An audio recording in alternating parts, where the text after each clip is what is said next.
In comic books and any media where you have to tell a story and write characters, you often end up putting a little bit of yourself into these characters. Well, Grant Morrison put himself into this comic as the main villain.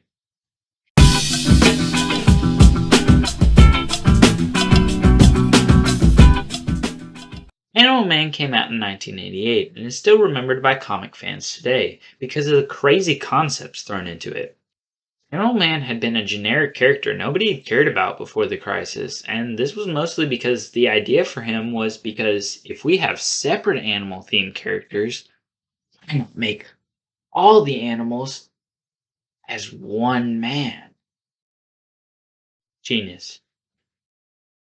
After Crisis, the up-and-coming writer Grant Morrison decided to make Animal Man's first ever solo series, and what he made was one of the craziest sagas in comic book history. And my job today is to take you on the journey to find out how Grant Morrison put himself in the DC universe.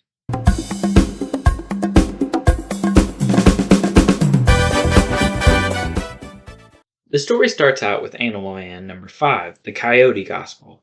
Sounds menacing, I know. With a cover that is an allusion to Christ on the cross with the hand representing God. The 1988 story starts out with a man picking up a hitchhiker in the middle of the desert. He begins telling her she needs to be more careful and tries to act like a father figure towards her as she talks about how she's headed for big things in Hollywood.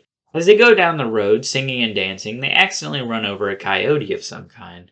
How could you do that to that poor defenseless, freaky monster coyote? After they drive away, we see with some pretty gruesome art that the coyote has put itself back together. This man straight up used an Uno reverse card on himself. We then cut to Buddy's house, where a TV preacher is asking for money on the TV. Subtle, guys. Very subtle. However, Buddy isn't watching this and is instead getting rid of all the meat in the house. Don't do that. Meat is good. I like meat. Buddy's wife Ellen, however, does not agree with eating veggies and tofu the rest of her life. I agree. Meat is what makes the world go round. Because of this, Ellen and Buddy get into a fight, and Buddy storms out and becomes Animal Man. We then cut to the guy who took in the hitchhiker earlier, as he seems to be setting traps for something.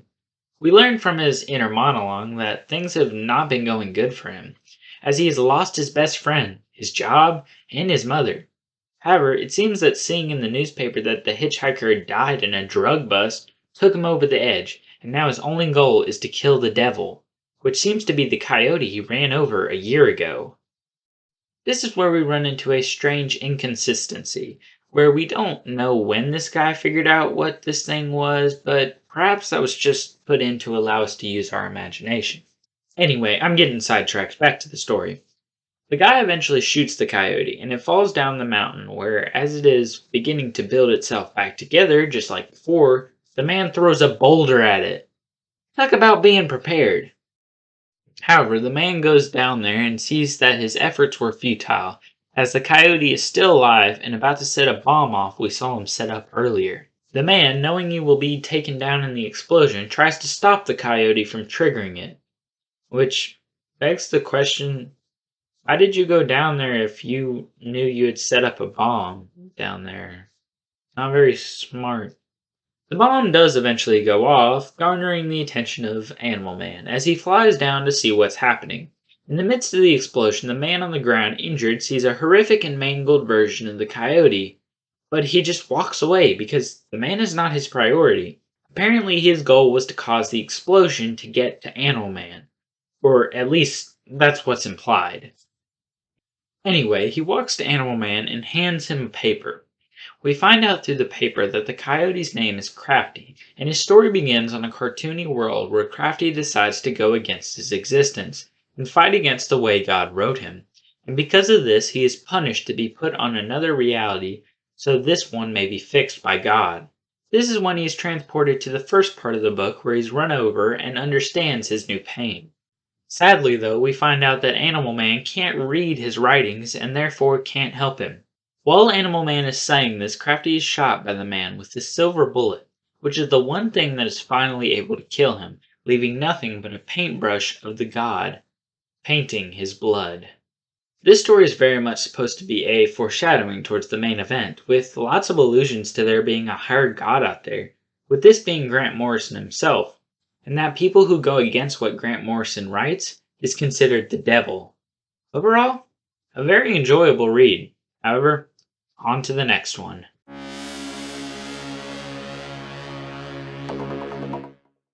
Let's skip ahead to Animal Man number 18 at Play in the Fields of the Lord, where our story actually starts. Man, does this guy not get tired of biblical allusions? This issue has a pretty uninteresting cover that doesn't really do much for the story. The story starts with Buddy unresponsive as his friend Roger and Trisha worry about him, but soon his vision goes out and he sees a computer screen typing the title of the book. Oh, menacing. We cut back to Buddy's house, however, and see that a man has shown up uninvited saying that he saw pictures of Buddy in a comic book. However, when he goes to grab the comic, it has turned into a map. Buddy decides that he's going to go with the man and find out why strange coyote men be handing him letters. As they are headed on their way, they end up on top of a mountain, when the other guy says, "While we're up here, we need to take these magical beans so we can find the answer." Okay, that's not exactly what he said, but you get the idea. After they eventually take these things, they start to see visions of, well, I don't rightfully know how to explain it to you. Just appreciate the art and comprehend it yourself. Why do I have to do everything? After this, they run into a fox that says he's a spirit animal, and he tells Animal Man that he has all the animals as his spirit animal, which is why he has the powers of flight without having wings. After this, the fox leads Animal Man to a bunch of cave paintings which talk about the first crisis. However, it also talks about a second crisis, which would erase all of history. This is of course talking about what would eventually become 0 Hour, which is one of the most underwhelming crises. Comment if you'd like me to do a video on that crisis. After a couple of other freaky visions, he's back on top of the mountain with Highwater, and everything seems normal until a giant eagle as big as the planet comes up and it starts raining blood for some reason. Can you tell Grant Morrison is a little bit insane? However, it all disappears and it all seems normal until the fox shows up and says, "We're just getting started."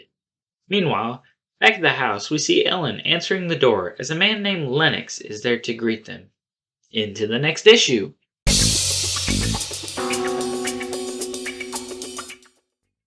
Animal Man number 19, The Signs of Life, starts off pretty good with its intriguing and fourth wall breaking cover. However, if you think that the hallucinations are going to be any less crazy than the last one, you are sorely mistaken and in for a wild ride. So this issue starts off with a computer screen and a man thinking about what is going to happen to Animal Man next. This is clearly meant to be Grant Morrison writing the story as it is happening. We cut back to Buddy and Highwater on top of the mountain as the sky is red. Buddy looks behind and all of a sudden, Highwater's gone. This is why you don't do drugs, kids.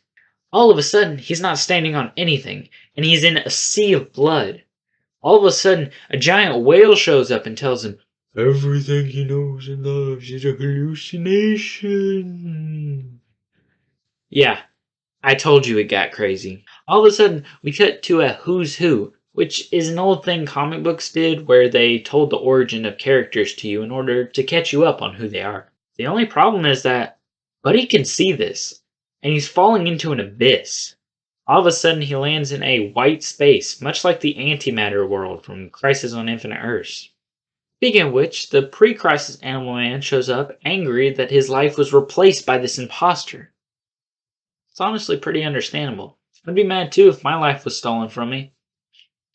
When Buddy asks who did this to him, the pre-crisis Animal Man says, if you want to know, look behind you. When he does this, we get one of the most revolutionary moments in comic book history. Buddy sees us, the reader. However, this is short-lived as he is pulled back on top of the mountain by Highwater, stopping him from jumping off. Buddy starts to question all the strange things in his life as he realizes it doesn't make sense, but Highwater tries to tell him otherwise. However, before they can finish their conversation, they are swallowed by the giant whale from earlier. Once in there, everything goes crazy as Highwater sees a giant hand of Buddy as he is outside of the comic panel. Then Highwater is on the side of a mountain as an eagle tells him to jump off.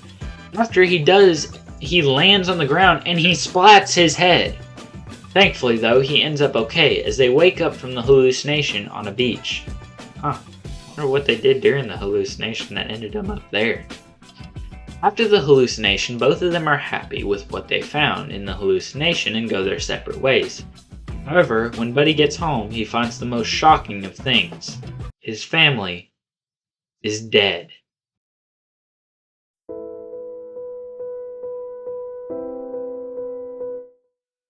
The cover for this one is depressing, with Animal Man sitting on his bathroom floor crying with pills next to him.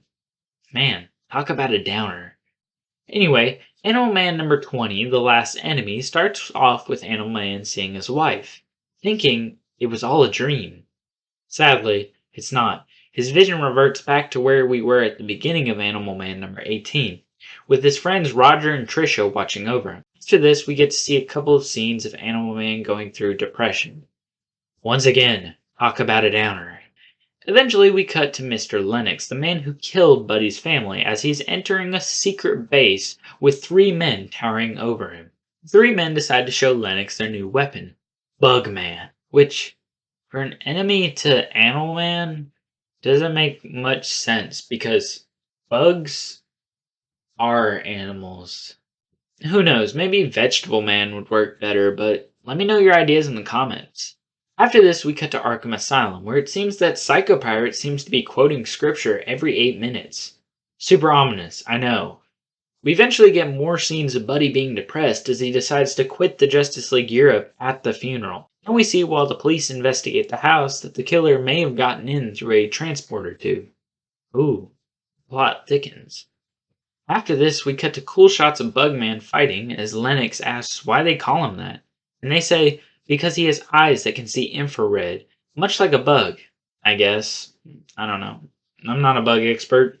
We then see Animal Man, not being able to take the depression anymore, deciding to kill himself with pills. But before he does, he gets a call saying, I got some names you might be interested in. As Buddy says, what?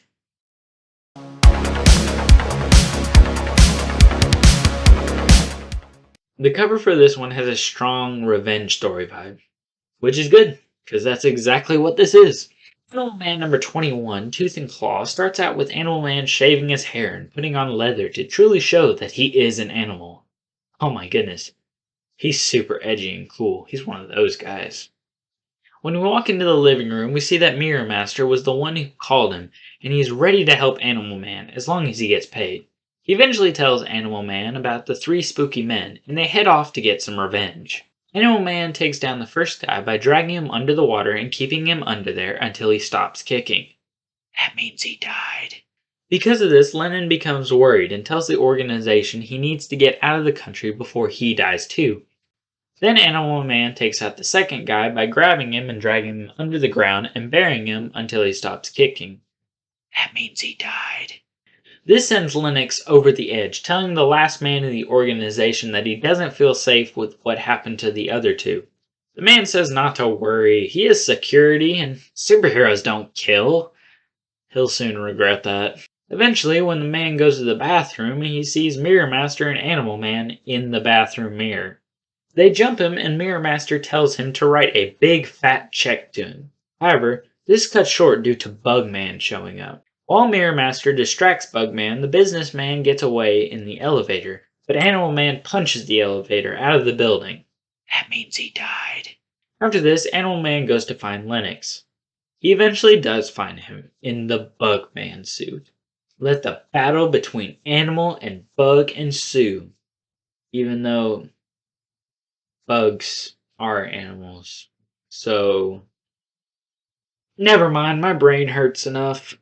After a few pages of battling, he finally defeats Lennox, and he puts on a claw glove and makes Freddy Krueger proud by clawing him into multiple pieces. Animal Man sits there crying when Mirror Master walks in, and he says, I need to go back in time. Ooh, things are getting juicy now.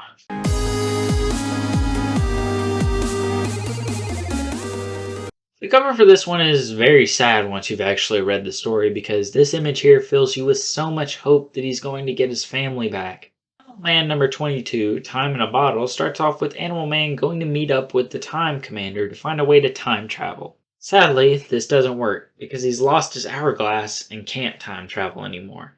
After this, Animal Man lies to a group of scientists in order to get their time machine. After this, we cut to Psycho Pirate, who starts to create comic books with his eyes.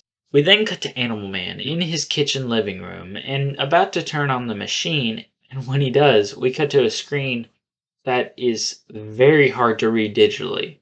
But this leads him to the past, where he finds out no one can see or hear him. Then, for the rest of the comic, he pretty much mopes around while we find out that he was the one to show up in parts earlier in the series. Eventually, we find out Animal Man saw Animal Man when he was 10, and then conveniently, he travels back in time, and young Buddy sees Animal Man and falls off his bike.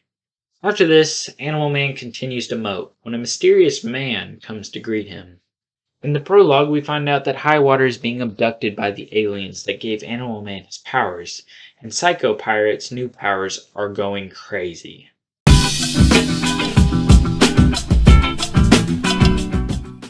I love the cover for this one. It just shows off this happy vibe to a maximum, so colorful and fun. Not the best cover in the series, but pretty memorable nonetheless. In Animal Man number 23, Crisis, Psycho Pirate has gotten free and he is fully costumed. After refusing to let Scarecrow free, he walks into a room and finds the crime syndicate. Which doesn't make sense because they died in Crisis on Infinite Earths. What's going on? We then see Highwater and the aliens on the outside of the asylum when they see all the chaos ensuing inside. Then we cut to the past where we see Animal Man talking to a stranger and he takes him to a bunch of immortals and basically these people talk about the inevitability of death, which is kind of ironic considering they're all immortal. Meanwhile, back at the asylum, we see more and more people from post-crisis are showing up, and it gives you this cool little image of Psycho Pirate basically sacrificing his own ink in order to let these people be. Eventually, Psycho Pirate talks about how he doesn't want to let the Superman from an Earth where he kills everyone to get loose. I mean, honestly, neither would I. That sounds terrible. Once Ultraman breaks the panels holding him in, he gets loose. Thankfully, Animal Man shows up at the last second to save the day in the next issue.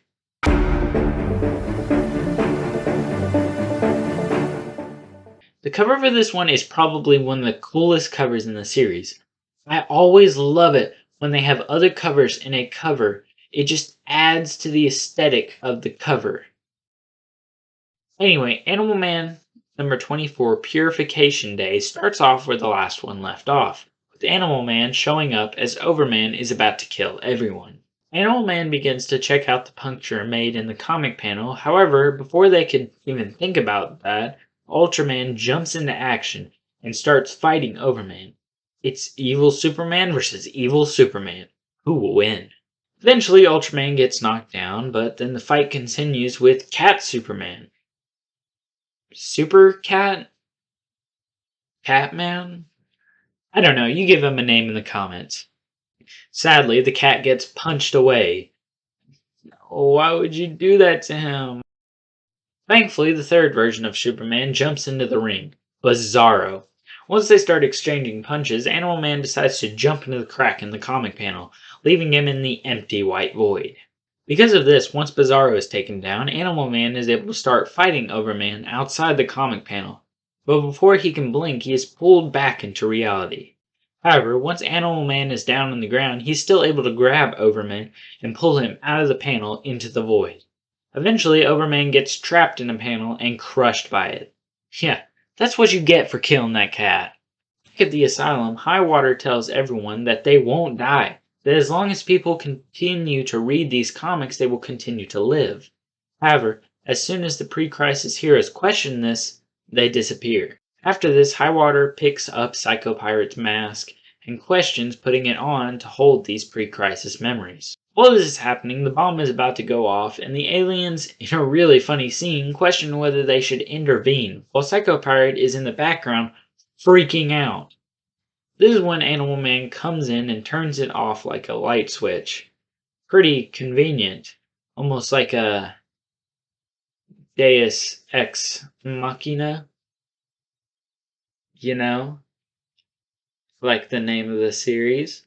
After this, Psycho Pirate, in a pretty sad scene, disappears out of the continuity, while we see in Arkham Asylum that Highwater is now Psycho Pirate. Talk about bad luck on his part. After this, Animal Man questions his existence to the aliens. They just leave, and as Animal Man looks outside, he sees a huge graveyard where his front yard used to be. Oh, you thought this was over? It's far from over, my friend.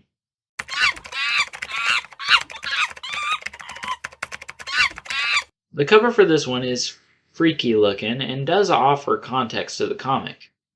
Animal Man number 25, Monkey Puzzle, starts off with a monkey writing a script for the very comic we are reading now. Animal Man leaves the house telling his dogs that he will be back very soon. Aw, that's cute. Definitely isn't foreshadowing for anything bad. As Animal Man leaves his house, he runs into a jester who says, "Welcome to Limbo," which he explains is a place where characters go when they are written out of comics. As Animal Man and this jester walk through the world, he explains that the monkey who randomly wrote all the works of Shakespeare may be the key to getting out. However, once they find the monkey, he is dying with his last script in hand. The jester says, "Get to the city of formation, and maybe that's the key." I don't know. This is getting really confusing near the end. Anyway, Animal Man heads to the city, but it seems it is taking him years, with him running into many different characters like Red Bee and Mr. Freeze, who point him in the right direction. Sadly, however, he ends up back at his own house, with his dogs merely skeletons in the halls. No! The foreshadowing did lead to something bad. That's not what foreshadowing is supposed to do. This is when Animal Man decides to look at the script that the monkey had written in his hands, and he finds out that this is for what is happening right now. So he follows what the script says exactly, and it leads him to none other than Mr. Grant Morrison himself.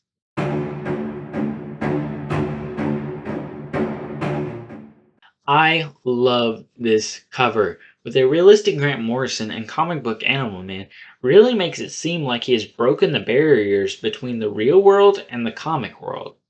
In Animal Man number 26, Deus Ex Machina, we find Animal Man talking to Grant Morrison in his office. They begin to talk while Grant Morrison shows his power by making Animal Man act out of character and shows him the comics he writes.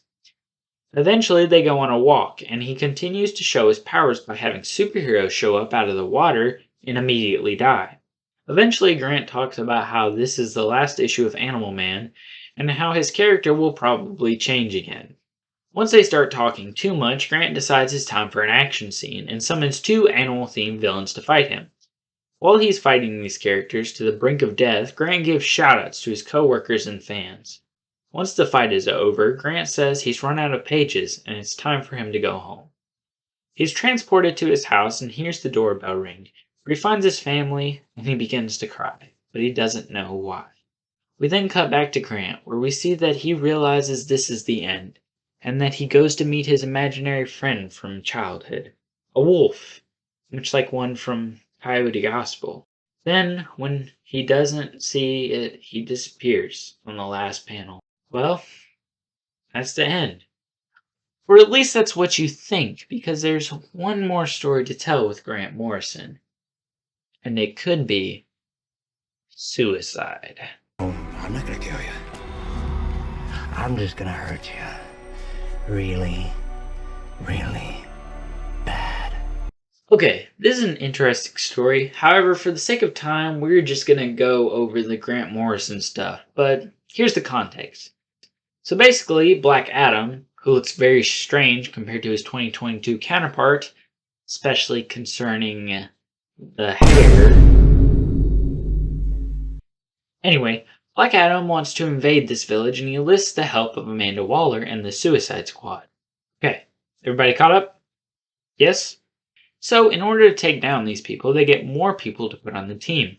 And one of those new recruits is none other than Grant Morrison himself. Basically, when he put himself into the Animal Man story, it caused him to become a part of the continuity. Now that another writer has gotten a hold of him, he's being controlled in this story. Pretty ironic considering all the horrible things he made Animal Man go through.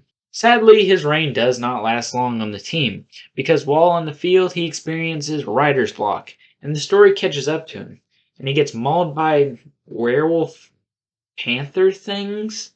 Kind of an anticlimactic ending for such a big character. This story was all sorts of crazy and sometimes hard to follow, but that was kind of the point. You see, this is a comic that wasn't meant to completely change the continuity of the DC universe, but it was actually arguing against that.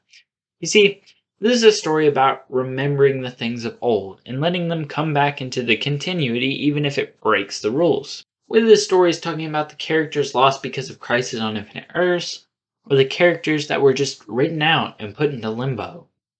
The point is, if we keep reading the comics with these characters, then these characters will continue to live. And that's the real theme Grant is trying to say. Another theme it tries to tell is that none of us are in control. And this story theme doesn't get resolved until the end of the Suicide Squad comic. This is because when it was Animal Man, he was in control of the story and was able to do anything he wanted, but because he put himself into the story, he was eventually forced into a story he wasn't supposed to be in and killed off because he wasn't in control anymore, making a sad yet ironic end for the character. The story is really good, and I ask you, the viewer, to read it for yourself because there's only so much you can experience in a video like this. It does make me wonder if and how they would turn this into a movie adaptation. Like, would it be about movies, or would it go with the comic theme? Would Grant Morrison be the person who answers the door, or would it be the director of the movie? If it was Grant Morrison, who would play him? I would vote for Tom Cruise, but tell me down in the comments. Anyway, I don't really have a way to end this video, so I guess I'll just... Wait. What the heck?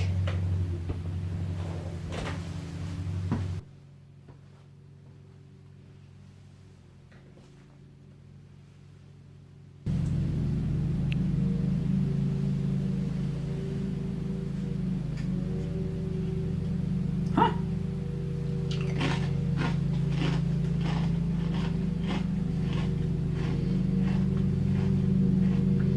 Not half bad, if I do say so myself.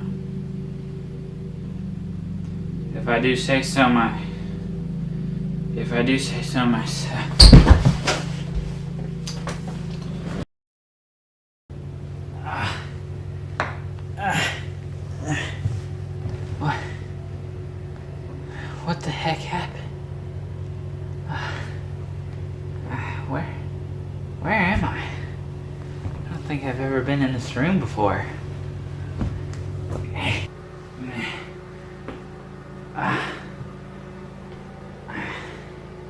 That's because I wrote you to be in this room.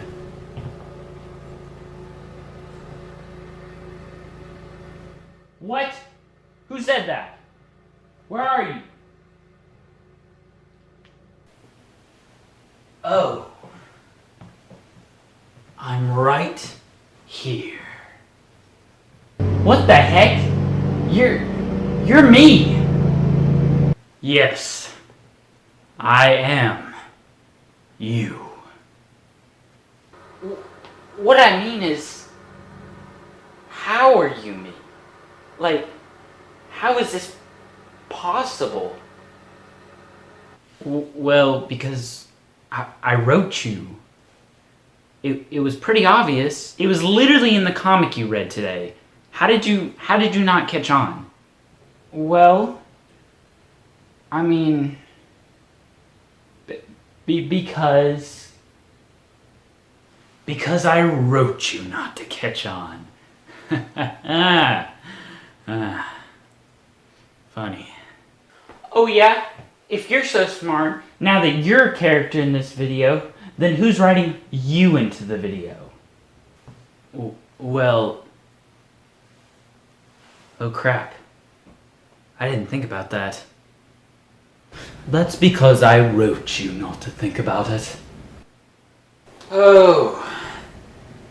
You played right into my card, allowing me to win, take control of everything.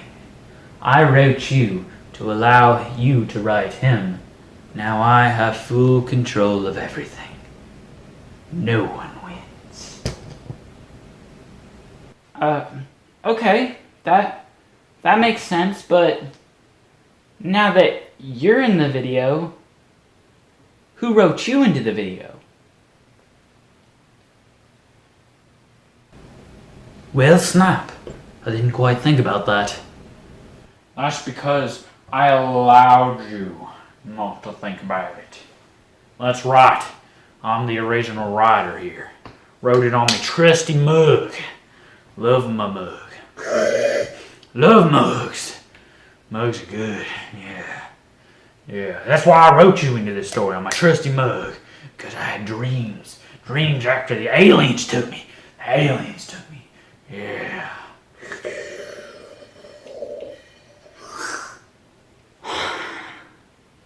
This is gonna take a minute if you can't realize that yet. 5 minutes later. I am the real Michael. Why would I not be the real Michael? That just doesn't make sense. All these cards I can play to the game. Look, I have this one, and this one. I am the original writer. Why else would I not have all these cards? I am the writer. Yes, I did. Wait, that's not what I'm saying, though. Why would I be here if I wasn't the aliens in existence? I am the original writer. The gods of Norse have told me the story. 4 writers who thought they would say, they are. There's me, Booty. What is going on? I was told by the Skit was in the cave. If I were ever to write a story such as this, that I'm the old man. And I shall fight for it. Okay, I will fight for it, but I will. This is getting too ridiculous. Give me that! How dare you take the axe from me? You've forsaken my family, and I shall pay them back in your blood. If you dare take from me again, I will kill you.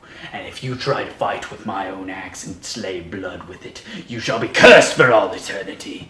It does not make sense for you to have an old man's axe. You do not steal an old man's axe in old Norse tales, or you shall die a horrible death one day. This might get ugly. Ah! A few minutes later.